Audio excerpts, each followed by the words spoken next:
Hello mga kabahay! So for today's video, itutour ko po kayo from 13 Indang Road going to Kaya Homes Plus in Naik.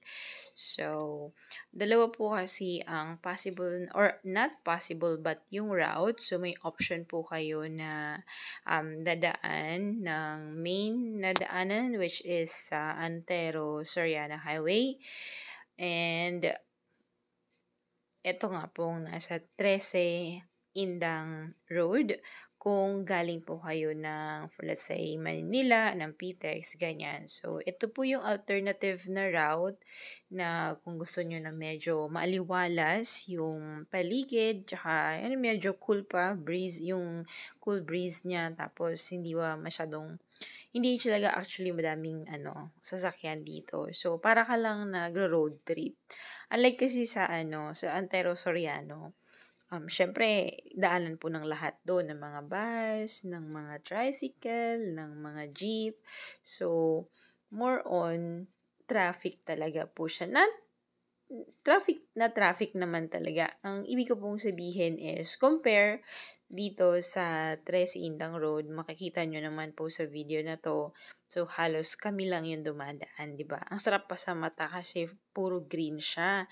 So, that's why we decided to take this route. So, kasi imimit namin dito yung client namin na magve-visit nga po ng yung row house ni Kaya kasi meron pa pong available. So, yung client kasi natin is preferred po niya is yung below 1M kasi ika-cash down niya. So, ayun, we're about to meet the client from here. So, in Kaya Homes Plus, actually, dalawa yung option niya. So, yung first is yung townhouse. Ano po siya, 36 square meters and then 40 square meters yung kanyang floor area. While the second option is yun nga po yung row house for the low income earner kasi nasa around 700 plus lang po siya. So, ang kagandahan dito sa route na to na dinaanan namin, so makikita nyo na kung ano yung, like ito, nasa Cavite State University. So, ito yung main ng CAVSO na sinasabi. So, kung kayo po ay may balak na dito magpaaral ng mga nyo, so yung Kaya Homes Plus is actually good location kasi ilang minutes lang naman siya away from here. Ayan. Napakalaki po nung Cavite State University dito sa Indang. Indang po yung branch na to. Yan.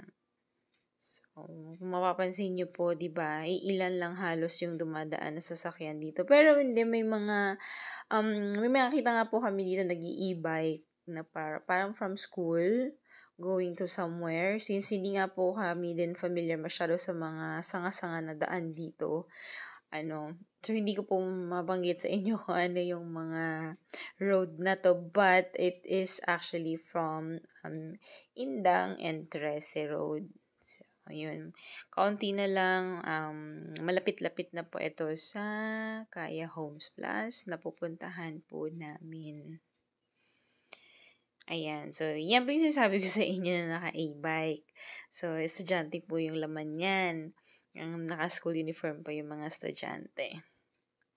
Yan. So, ibig sabihin po, very accessible po yung location nito ni Kaya Homes. Not sure lang ha kung gaano ka layo from here. Nakalimutan ko po kasi yung tingnan yung distance niya ng kilometers. Ayun. So, dito, ito na yung main entrance ni Kaya. So, mapapansin niyo po, nakatayo na halos yung mga bahay dito. Sa ngayon po, yung latest update po is yung along the main road na yung ginagawa. So, I mean, near the gate and along the main road. So, it means na malapit na pong maubos yung mga units dito. Actually, konti na lang talaga. So, sa mga townhouses, minsan mga reopen. Meron pa rin po pre-selling kasi hindi pa nagagawa. So, kung hindi pa nagagawa, Ang tawag natin sa kanya is pre-selling. Pero most of the units, it's either ready for occupancy na or ongoing construction pa lang siya. Ayan, pansinin niyo po yung di ba nasa main road na po yung bahay niya na ginagawa. So, I think yan na po yung last wave ng construction nila dito. Kasi konti na lang po talaga yung for sale nila. Meron din po community dito. So, yung mga nakatira na po sa phase 2. And then, yung row house po, di ba, ito yung main road niya.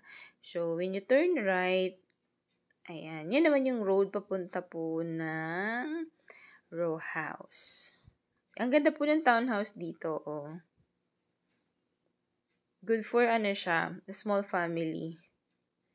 Kasi yung bedrooms niyan ay up to 2. Kung i-extend nyo, pwede siya magang 3. And then, yung frontage niya, okay din naman. Malapad po siya. Ayun.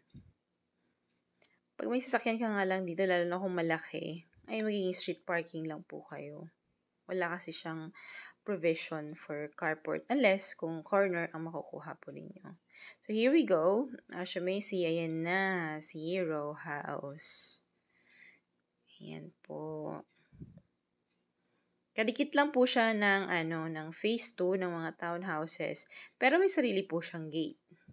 Kaya secured and safe po ang communities dito. There you go. So, ito naman po yung model units. Ito yung end unit kasi may spare lot pa siya sa left side. So, bungalow lang siya. I mean, row house. So, 1 floor lang.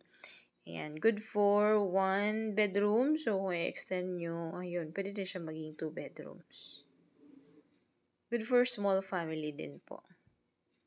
Pwede nyo itong i-renovate.